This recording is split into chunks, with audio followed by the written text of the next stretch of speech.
Muy bien, continuando con la clase anterior, eh, el ejemplo siguiente que vamos a ver es esta función que se le llama... voy a poner el nombre en español, pero no se usa, no se usa en español incluso. Pasos infinitos. Que el nombre sería, si quieren investigar sobre esta función, infinite steps function.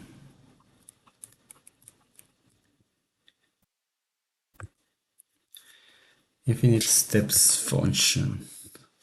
Y está definida de la siguiente manera. F de x igual a cero si x es igual a cero. F de x igual a uno entre n si uno entre n más uno es menor que x, ¿sí? Y esto es menor o igual que el siguiente, que sería uno entre n para algún n en los naturales. Entonces vamos a intentar hacer un diagrama de la representación gráfica de esta función. XY. Ah, bueno, y vamos a restringirla en un intervalo 0,1. 0,1 en R. Entonces, bueno, de hecho no hay que restringirla porque el dominio justamente está entre 0 y 1, por cómo está definida la función. Entonces, déjenme quitar eso de ahí.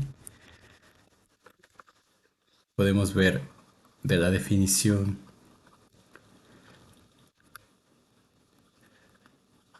vemos que f es una función que va de 0 a 1 en los reales, y no le voy a llamar f, regularmente se le pone una letra como s. Step function. Entonces esta parece una delta ahí, como una s. Se parece más como una... No, aquí sí me salió justo como debe ser. Algo así.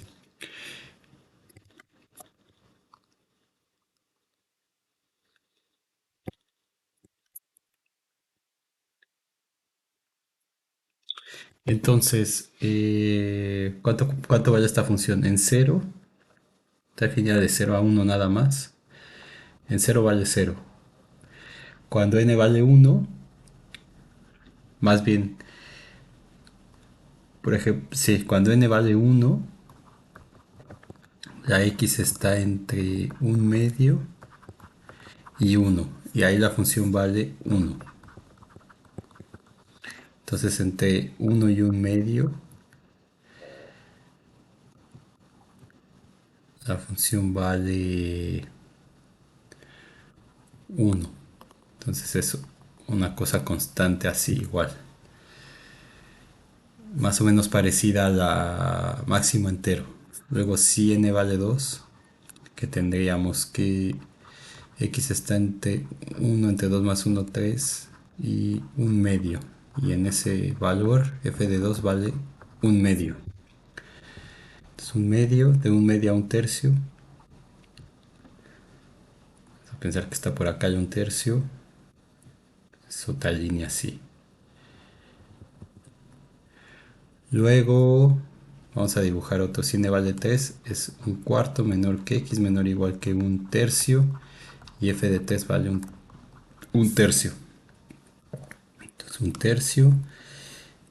Y tendríamos en un cuarto. La cosa va a ir así. Entonces, por eso se llama así. Pasos infinitos. Entonces siempre va. Luego va a ir de aquí, aquí, de aquí a aquí, etcétera, y va a tener infinitas de estas cosas. Entonces, esa es nuestra función. Ahora, lo que queremos ver es si esta función es integrable. Eh, y bueno, evidentemente lo es porque la función es decreciente. Entonces, número uno, observamos que s de x está entre 0 y 1, por lo tanto s de x es acotada, algo que siempre tenemos que revisar. Esta función es acotada. Y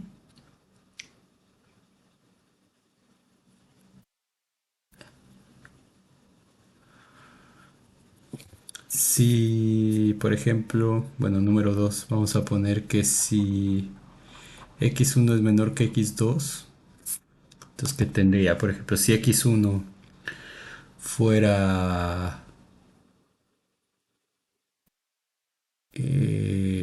vamos a decir, y x2 estuviera por aquí.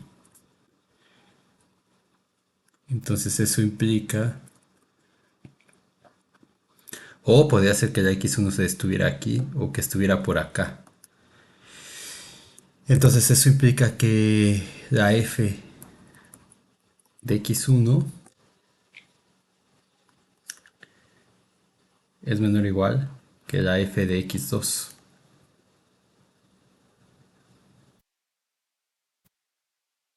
Entonces, ¿qué significa esto?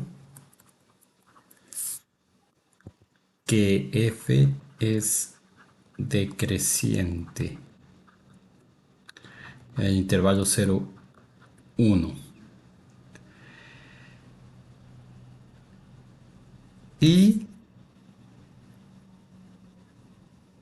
vamos a decir, entonces, por el teorema que vimos, como es, bueno, vamos a ponerlo como lo pusimos, f es monótonamente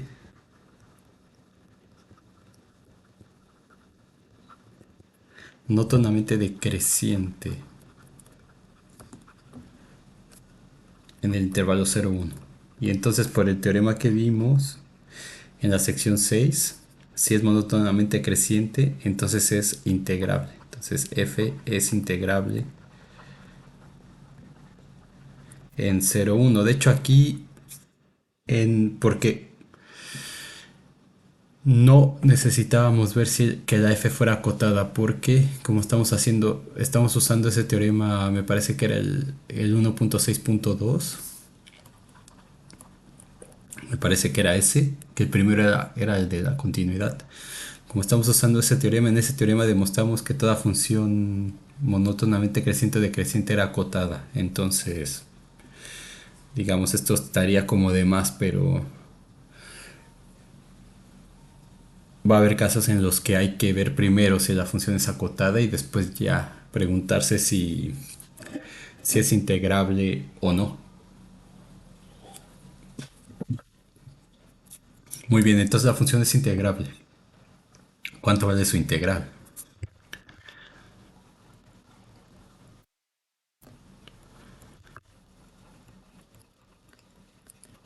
Entonces, esta es una función que es discontinua en un medio, en un tercio, en un cuarto, en un quinto, en un sexto, en un séptimo, etcétera. Es infinita en un conjunto infinito de números racionales, que como bien sabemos es un conjunto numerable.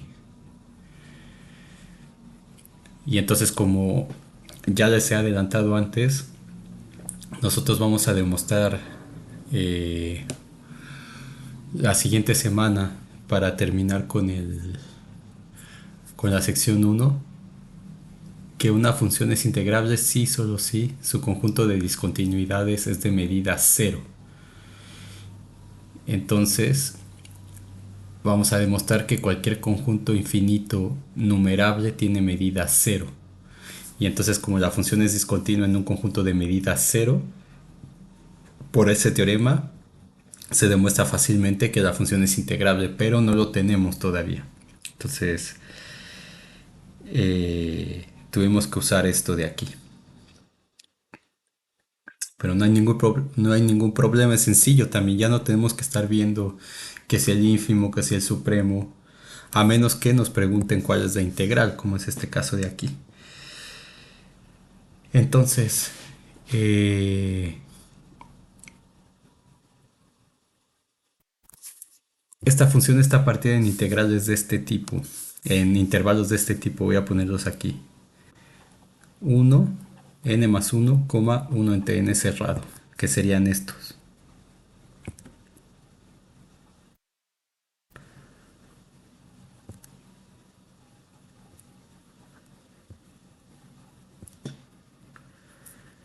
Entonces, en cada uno de esos vamos a ponerlo acá. Eh, el dominio,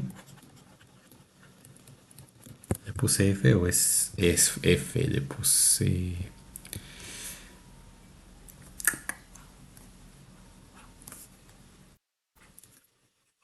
S, le había llamado. Entonces, SS, y entonces S es integrable. El, el dominio de S está partido en intervalos de esta forma. 1 entre n más 1, n para n en los naturales. Y en cada uno de ellos,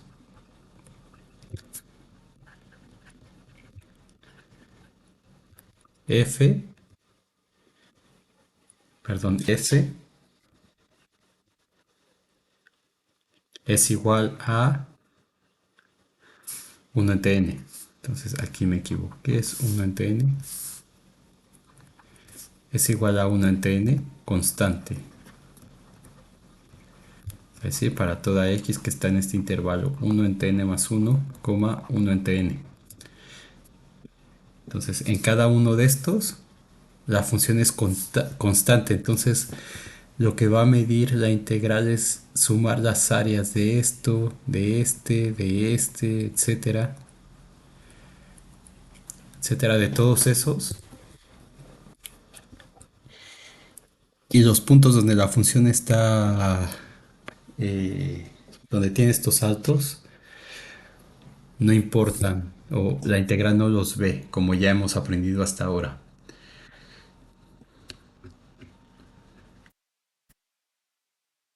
Entonces, eh, vamos a decir que S de X es discontinua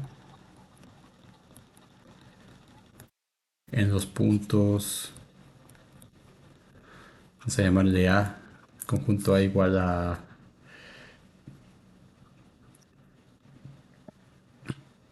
bueno, en uno no,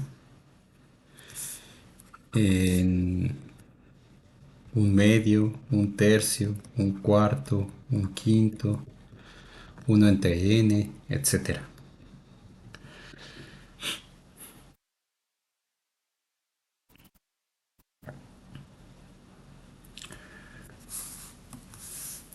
En x igual a 0 la función vale 0 y en x igual a 1 vale 1. Entonces,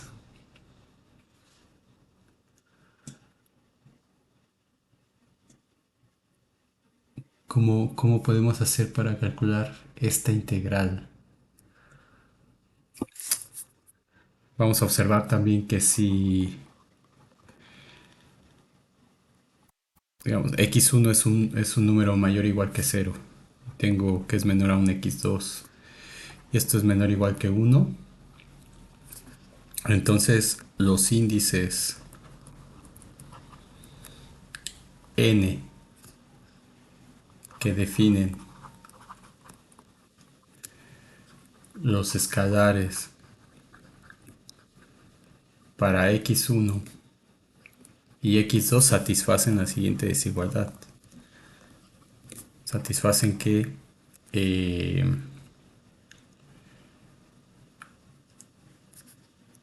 uno entre uno más n1, que sería el correspondiente x1, es menor que x1 y eso es menor que uno entre n1. Y x2 estaría entre uno sobre uno más n2 y uno entre n2.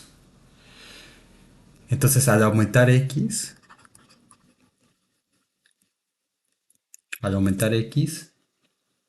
el entero n no puede aumentar.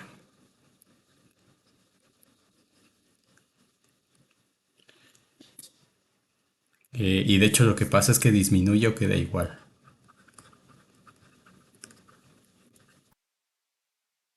Disminuye o queda igual.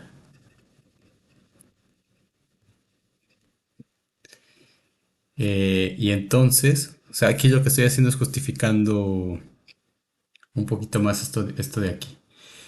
Entonces lo que tengo es que... Vamos a ponerle aquí una...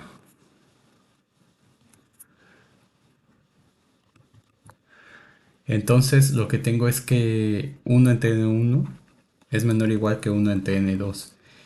Y entonces esto lo que implica es que f de x1 efectivamente es menor o igual que f de x2. Por lo tanto, f es no decreciente en el intervalo 0,1. Y entonces, o monótonamente decreciente. Entonces, f es integral en 0,1. Digamos, la observación que había dado acá, esto de aquí, ya está perfectamente justificado con este argumento de acá. Ahora vamos a calcular la integral, ahora sí.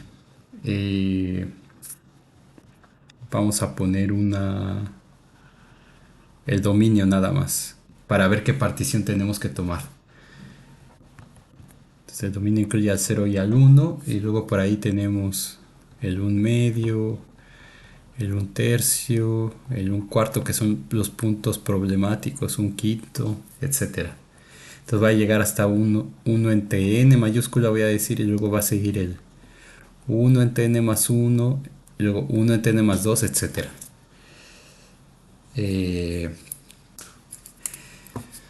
Pero como los racionales son densos, este conjunto va a ser un conjunto infinito. Entonces vamos a dar la partición Pn como el conjunto que va a incluir a 0, que es los extremos los tiene que tener, y luego vamos como a partir. Vamos a partir.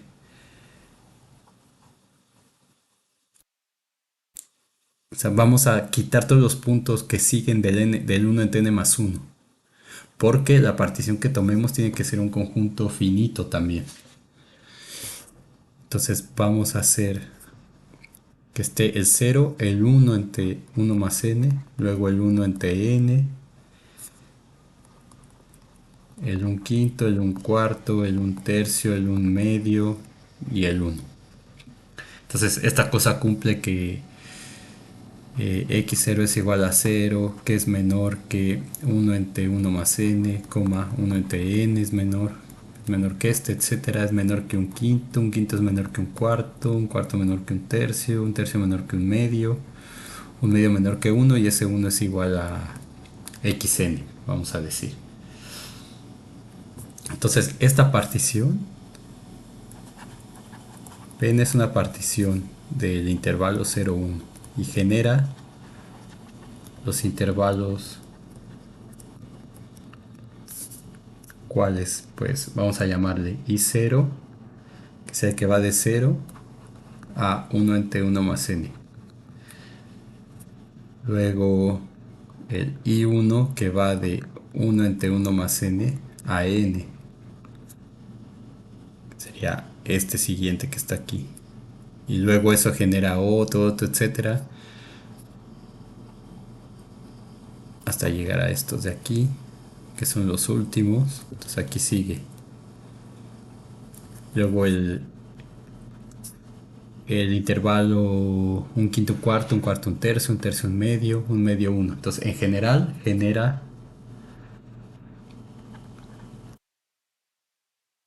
genera los intervalos. Vamos a llamarle IK igual a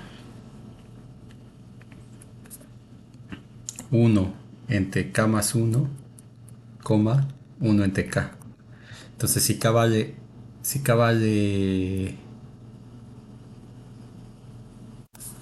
para acá desde uno hasta N. Entonces, si K vale cero. No, acá no puede valer cero, perdón. Si K vale uno, estoy en el un medio, un tercio como un medio, que es este. Si K vale 2, estoy entre un, perdón, si K vale uno, estoy entre un medio y uno, que sería este. Entonces, este sería el I1. Luego este de aquí sería el I2, el I3, etcétera. Y va a llegar hasta el IN. El IN va a ser el intervalo uno entre uno más n, uno entre n, que es este que está aquí. Y faltaría el que va de cero a uno entre n más uno. Entonces, en todos estos intervalos que no están incluyendo o sea, que tienen los extremos en los puntos de discontinuidad. Entonces, en IK, para todo acá, desde uno hasta n, S, la función S de X es igual a uno entre K, en general, por cómo está definida. Entonces, si estoy en este intervalo, excepto en el punto uno entre uno más K, la función vale uno entre K.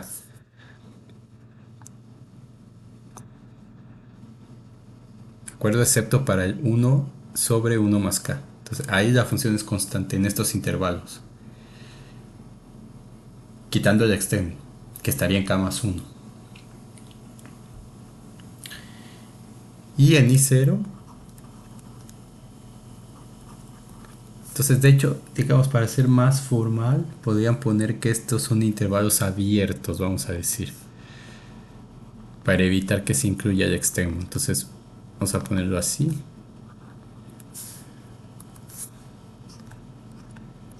Entonces, en ese caso sí, totalmente.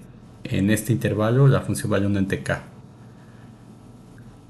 por definición de la función.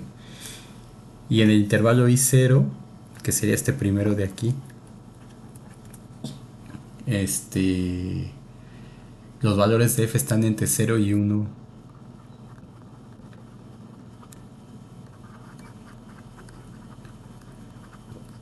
Entre 0 y 1 entre 1 más n.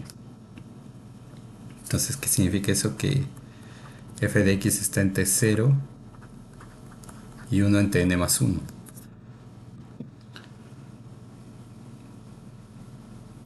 Muy bien, entonces tenemos este intervalo I0 y después todos estos intervalos IK, que les hemos llamado IK. Entonces ahora lo que necesitamos calcular son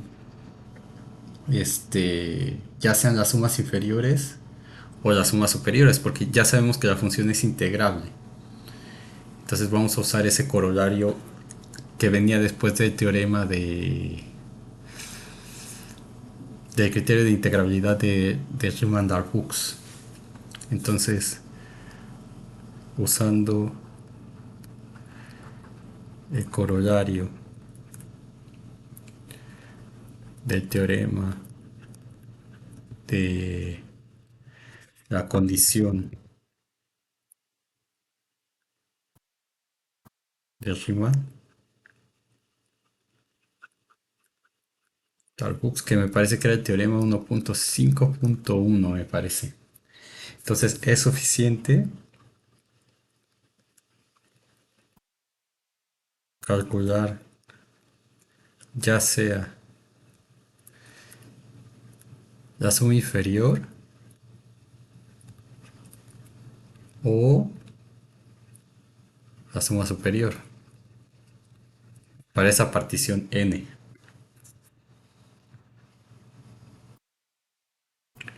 Y con eso ya tendríamos el valor de la integral. Entonces vamos a calcular las sumas inferiores. Entonces, y de hecho, como para completar también y tener habilidad en el cálculo de sumas, vamos a hacerlo para ambas. Pero no es necesario hacerlo porque lo que queremos es simplemente calcular la integral. Entonces, para calcular la integral, solo necesito ya sea estas sumas o estas, las que sean más fáciles. Entonces vamos a analizar qué sucede en cada uno de los intervalos. En, en el intervalo I0, que es el intervalo que va de cero cerrado a uno de uno más n. Entonces, en este intervalo, el ínfimo de s, perdón, el ínfimo de s en este intervalo, ¿cuánto va a valer? Pues el valor más pequeño que toma es cero. Entonces ese ínfimo vale cero. Y el supremo es el valor más grande que puede tomar en este intervalo, que sería 1 entre 1 entre n, porque va tomando según la definición. Si estamos en ese intervalo,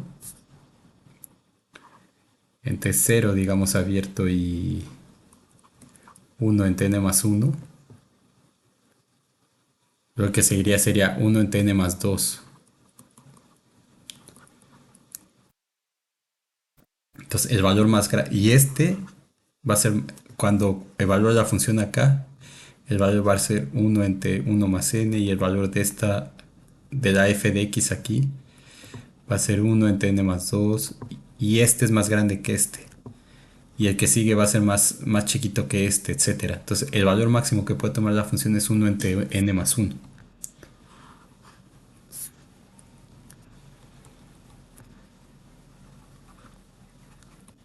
1 entre n más 1. Y para los intervalos IK, en IK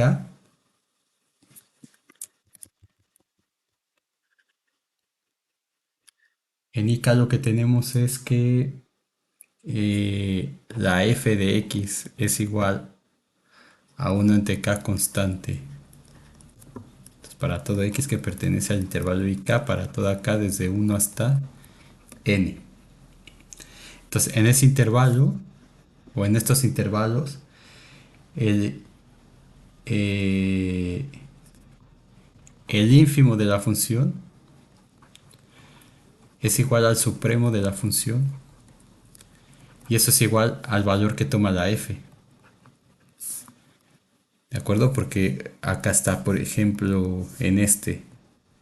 Si la x está aquí, el valor máximo que puede tomar la f, pues es f de k, que es f de 1. Y entonces ahí la función siempre va a valer lo mismo, nunca va a valer 0. Entonces ese es el mínimo y el máximo valor que puede tomar a la vez. Entonces, tanto el ínfimo como el supremo es el mismo. Muy bien, ahora necesitamos también la longitud de los intervalos. ¿Cuál es la longitud de I sub 0? Digamos, aquí estoy poniéndolo así, pero bueno, lo podrían poner como x0, x1, como siempre xn, y la longitud del intervalo pues sería el delta xi, que es el xi menos el xi menos 1, etcétera, etcétera. Entonces, siguiendo la notación que vimos al principio, pero ahora para habituarse a las notaciones voy cambiando. A veces uso esa longitud del intervalo en vez de los x's o no. Pues espero que estén habituados a eso ya. La longitud del intervalo I0 pues es 1 entre n más 1 menos 0, que es 1 entre 1 más n, que es un número positivo. Y La longitud del intervalo IK pues es 1 entre K menos 1 entre K más 1.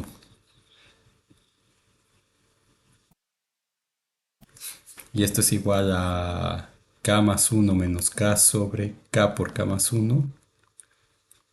Y esto es igual a 1 entre K por 1 más K. Entonces ahora sí, si quiero calcular, vamos a calcular las sumas inferiores. Entonces, las sumas inferiores de S para la partición Pn va a ser la suma desde K igual a 0 hasta N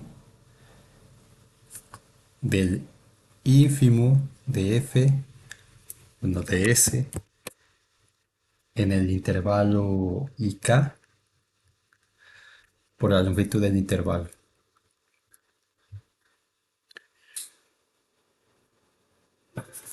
Que esto en la notación que habíamos puesto al principio, pues son los M, en este caso serían los MKs.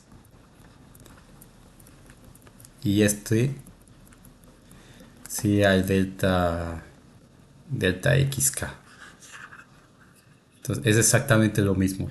Tenemos que saber que esa M es el ínfimo y estos delta XK realmente es la longitud de los intervalos. Entonces esto es igual poniendo lo que encontramos aquí. Sería el ínfimo de la función S de I0 por la longitud del intervalo I0 más la suma desde K igual a 1 hasta N del ínfimo de IK de la función S por la longitud. Pero este ínfimo de S en este intervalo vale 0. Entonces va. Y aquí me quedaría la suma desde K igual a 1 hasta N de este ínfimo.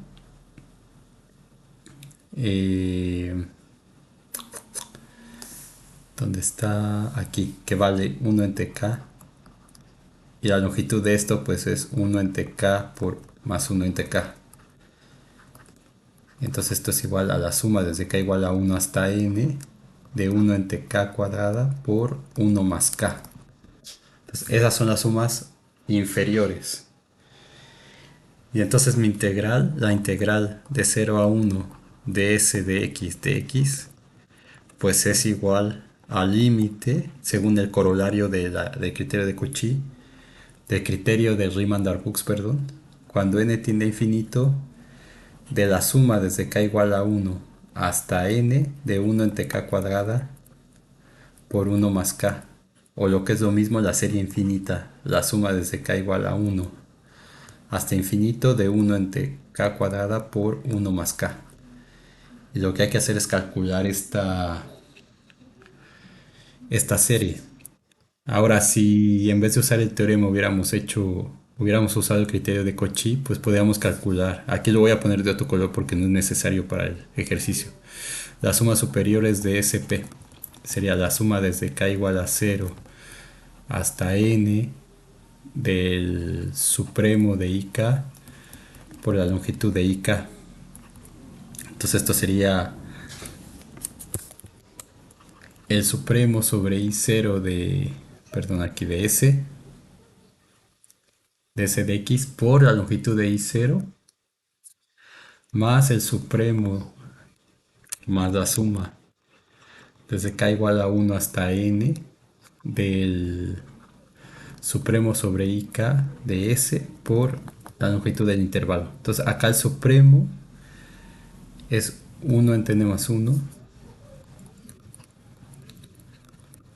y la longitud de I0 es ¿dónde estaba? 1 entre n más 1 más la suma desde k igual a 1 hasta n del supremo, que es 1 entre k, por la longitud de los IKs, que es 1 entre k, 1 más k. Muy bien. Entonces sería 1 entre 1 más n al cuadrado más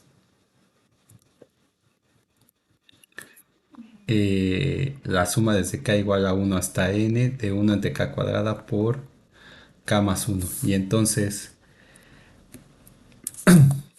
vamos a tomar s arriba de s de p menos s abajo de s de p. Esto es igual a esta suma menos esta. Entonces esa se elimina porque son términos finitos, no son series. O sea, sería ponerlo 1 entre 1 más n al cuadrado por la suma desde k igual a 1 hasta n de 1 entre k cuadrado por k más 1 menos la suma desde k igual a 1 hasta n de 1 entre k cuadrado por k más 1. Esto se elimina y me queda este 1 entre 1 más n al cuadrado. Y entonces el límite cuando n tiende a infinito de esta diferencia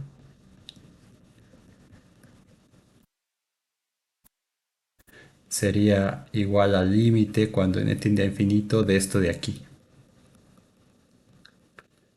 Y esto sería igual 1 entre n cuadrada sobre 1 entre n más 1 al cuadrado. Límite cuando n tiende a infinito. Y entonces el límite cuando n tiende a infinito de esto pues es 0. Y de esto es 0 más 1 al cuadrado, que me queda 0 sobre 1 es igual a 0. Por lo tanto, por el criterio de Darboux, S es integrable en 0, 1. Entonces, como una observación, nada más. Por si quisiéramos calcular o demostrar que la integrabilidad utilizando el criterio. Entonces, vamos a preguntarnos quién es la suma desde k igual a 1 a infinito de 1 sobre k cuadrado sobre k más 1. Entonces, dense cuenta de una función tan simple como esta, nos arroja este resultado que tiene que ver con series. Entonces estoy analizando este tipo de ejemplos para que también se den cuenta de la importancia de lo que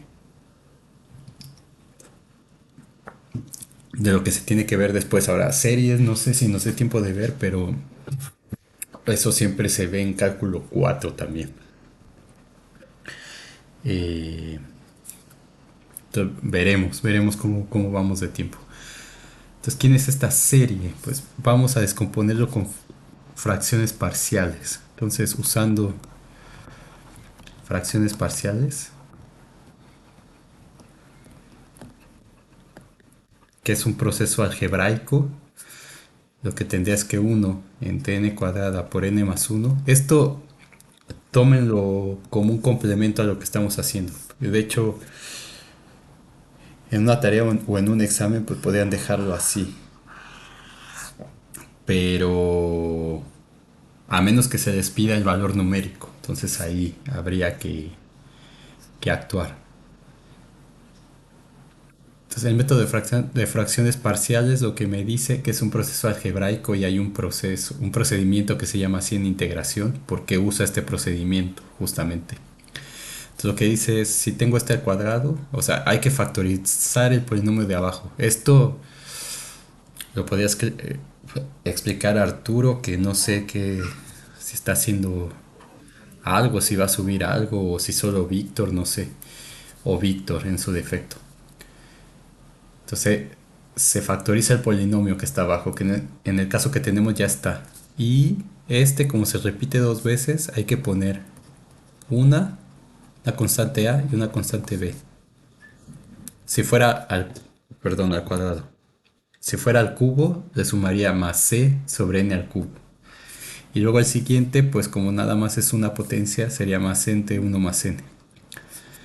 Y ahora lo que hago es multiplicar todo por n cuadrada por n más 1. Entonces de este lado me queda 1 y acá me va a quedar a por n más 1 más b por n más 1 más c por n cuadrada. Entonces, ¿cómo sé quiénes son los coeficientes? Pues puedo multiplicar todo para tener una igualdad entre dos polinomios, o puedo hacer, por ejemplo, tomar n igual a -1 y en ese caso encontraría el valor de este, n igual a 0, entonces encontraría el valor de este y me faltaría ver quién es este, entonces voy a hacerlo multiplicando todo. Me va a quedar a por n cuadrada más an más bn más b más cn cuadrada. Entonces lo que tengo es que uno es igual a más c n cuadrada más a más b n más b. Entonces son dos polinomios. Estos dos polinomios son iguales si solo si sus coeficientes son iguales. Este polinomio, para que lo entiendan mejor, uno lo puedo escribir como un polinomio de grado 2 poniendo 0 por n cuadrada. Es un polinomio en n, más 0 por n más 1. Esto quiere decir que a más c es igual a 0, a más b es igual a 0 y b es igual a 1. Entonces b es igual a 1 y de aquí obtengo que a es igual a menos b, que es igual a menos 1. Y de acá obtengo que c es igual a menos a, que es igual a menos menos 1, es igual a 1, por lo tanto c es igual a 1. Y entonces lo que tengo es que 1 entre n cuadrada por n más 1 lo puedo escribir como 1 entre n más 1 entre n cuadrada menos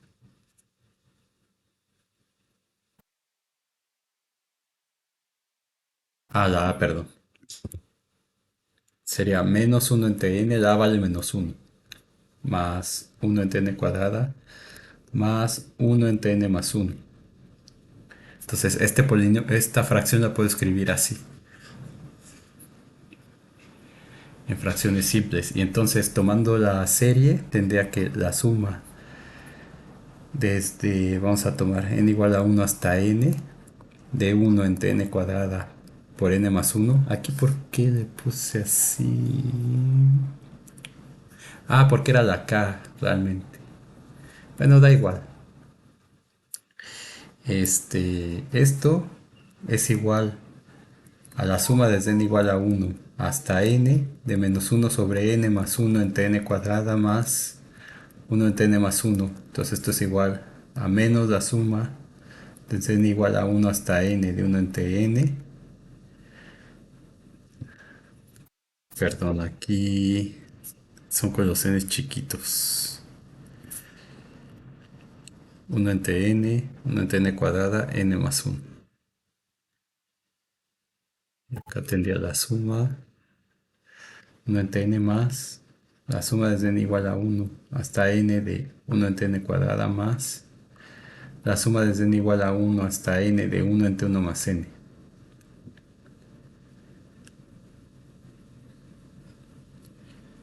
Muy bien, entonces esta serie, a la suma desde n igual a 1 hasta n de 1 entre n, es la serie armónica y esa serie es divergente. ¿Qué significa que sea divergente? Que no hay una forma cerrada de esta suma. No la puedo escribir de otra forma. Entonces lo que vamos a hacer es, o sea, más bien, esta. Cuando haga tender esto a infinito, ahí es donde me va a salir la serie armónica. Entonces, y lo mismo va a pasar con la suma de n igual a 1 hasta infinito de 1 entre n cuadrado. También es divergente. Entonces lo que vamos a hacer es escribir esto como como las sumas, como aparecen aquí, como sumas parciales. Entonces, y esta pues la serie armónica también. Entonces, no, esperen, no. No, que me equivoqué. Solamente esta. Y la que es igual es esta. Básicamente es lo mismo. Entonces vamos a llamarle hn a la suma desde n igual a 1 hasta n de 1 entre n. Y entonces eh,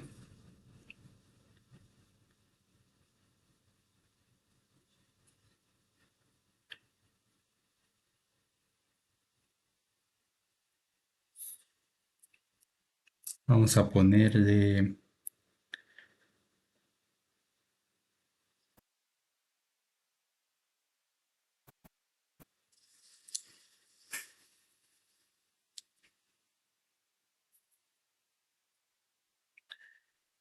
Entonces con esta definición, el otro, la suma desde n igual a 1 hasta n de 1 entre n cuadrado va a ser hn cuadrado. Y esta que está aquí, este,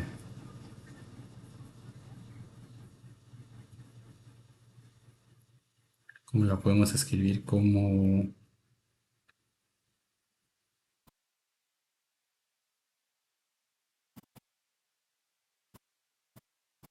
sea, esto, a ver, vamos a escribirlo acá. La suma desde n igual a 1 hasta n de 1 entre n más 1.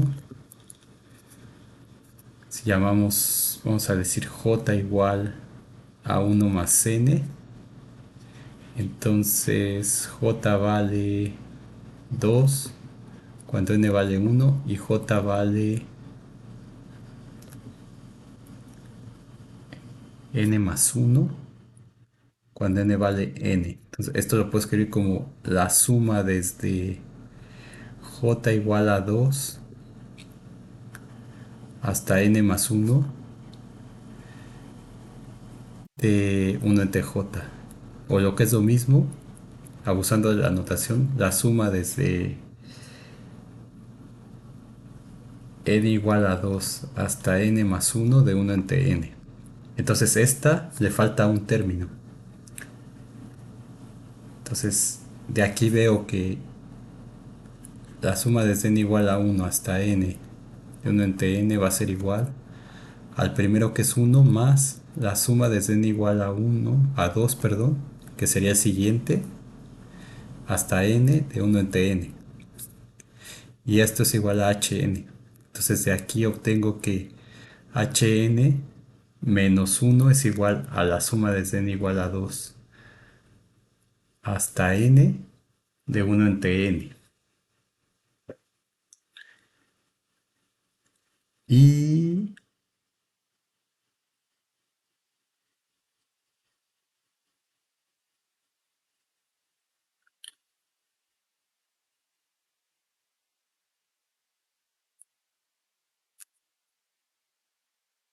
sería esta suma de aquí. Ah, pero yo la quiero hasta n más 1, entonces modificando esto, la suma desde n igual a 2 hasta n más 1 de 1 entre n, pues sería h de n más 1 menos 1.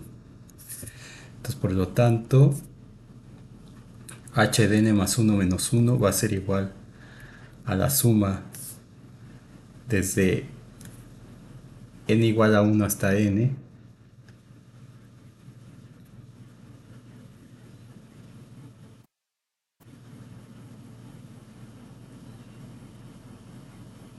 No, la suma desde n igual a 2 hasta n más 1 de 1 entre k.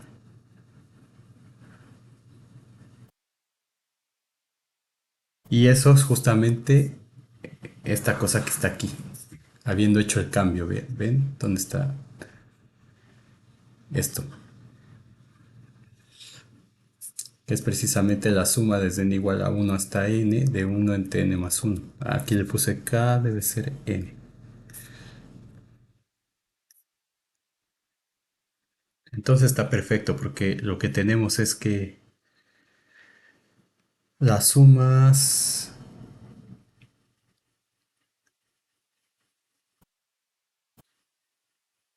está ese abajo de que sea abajo de SPN es igual a la suma desde k igual a 1 hasta n de 1 k cuadrada por 1 más k. Y esto es menos la suma desde, vamos a cambiarle por k igual a 1 hasta n de 1 entre k, más la suma desde k igual a 1 hasta n de 1 entre k cuadrado, más la suma desde k igual a 1 hasta n de 1 entre k más 1. Y entonces eso ya vimos que esto es igual a menos hn más hn cuadrado más esta cosa que es hn menos 1, hn más 1 menos 1. Entonces esto lo puedo poner como hn al cuadrado más hn más 1 menos hn menos 1.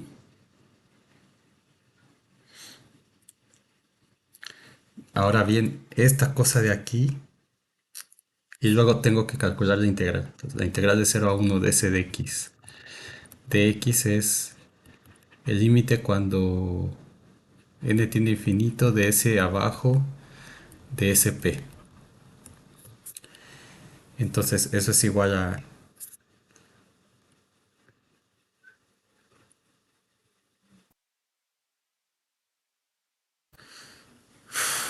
¿Cómo lo pongo ahora?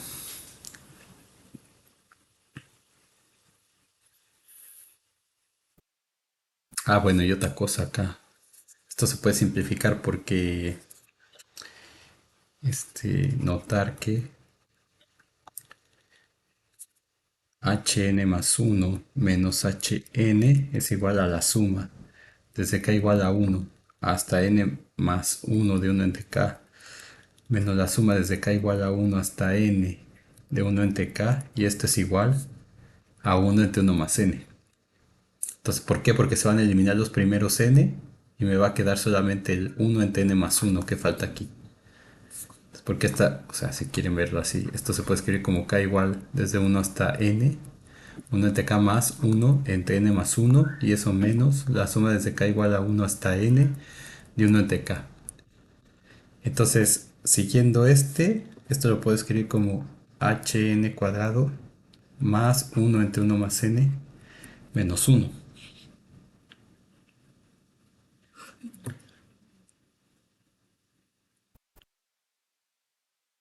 Entonces, ¿qué me queda? Esto me queda como el límite cuando n tiende a infinito de hn cuadrado eh, más el límite cuando n tiende a infinito de 1 entre n más 1 menos el límite cuando n tiende a infinito de menos 1, o sea, de 1. Me quedaría así. Y esto es igual al límite cuando n tiende a infinito de hn al cuadrado. Y esto de aquí es el límite cuando n tiende a infinito de 1 entre n sobre 1 más 1 entre n, que se va a hacer 0 menos 1. Entonces esto me va a quedar el límite cuando n tiende a infinito de hn al cuadrado menos 1. Ahora, el límite cuando n tiende a infinito de hn al cuadrado sería el límite cuando n tiende a infinito de la suma desde k igual a 1 hasta n de 1 entre n cuadrada, entre k cuadrada. O sea, la suma, la serie desde k igual a 1 hasta infinito de 1 entre k cuadrada. Esta cosa de aquí, esta, es tau 2, que es la función de Riemann,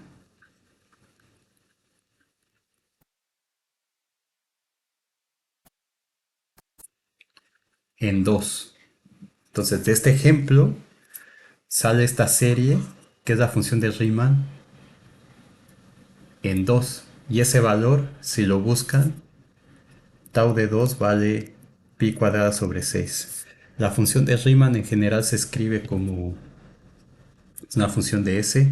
Esta la van a ver en variable compleja, por eso. Pero es interesante ver cómo sale esta cosa de una función que parece tan inofensiva como esta. Entonces está definida como la integral desde n igual a 1 hasta infinito de 1 entre ns. Entonces por ese motivo tau en 2 es la que tenemos aquí.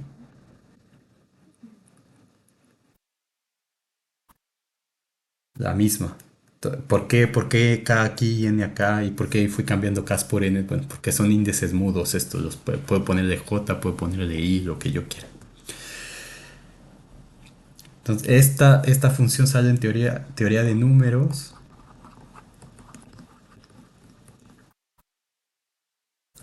También aparece en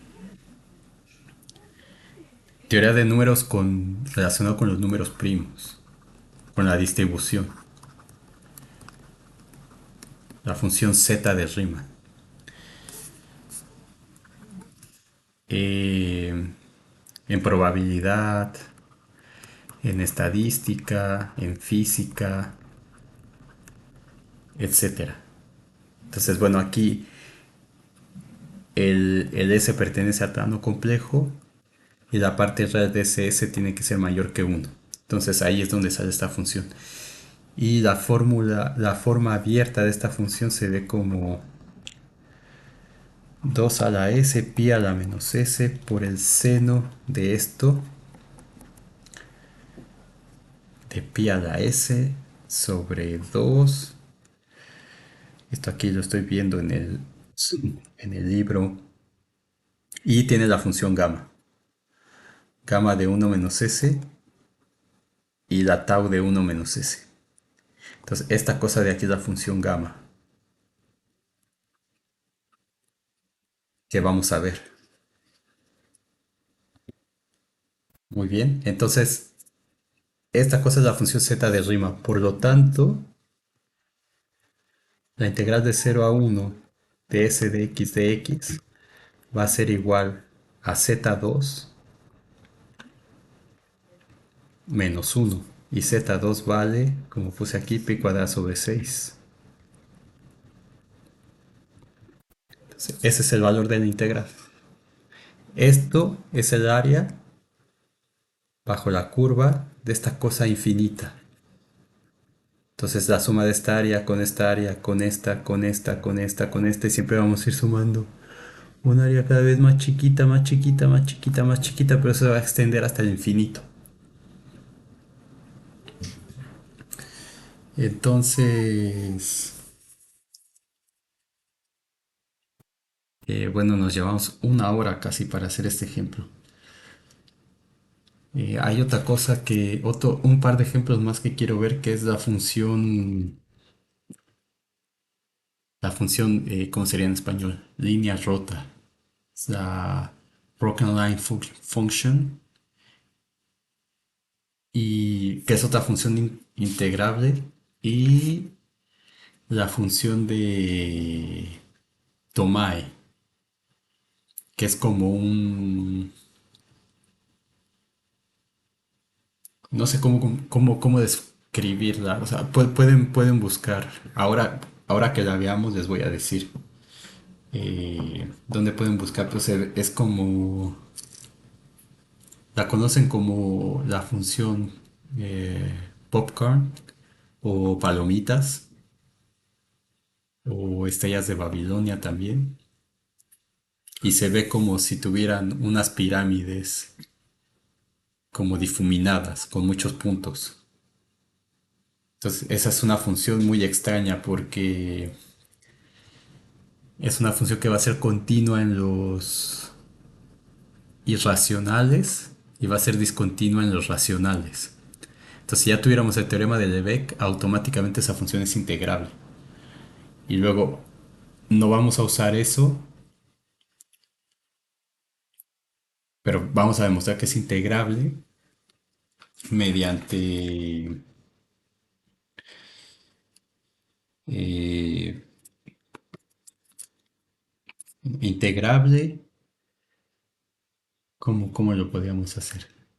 Sí, con las particiones, porque eso va a ayudar a entender después el teorema de Lebesgue también. De hecho, todo esto está pensado en ese para llegar a ese momento. Y vamos a demostrar que la integral de esa cosa vale cero. Entonces faltan un par de ejemplos y esta sería la primera parte de la clase número 14.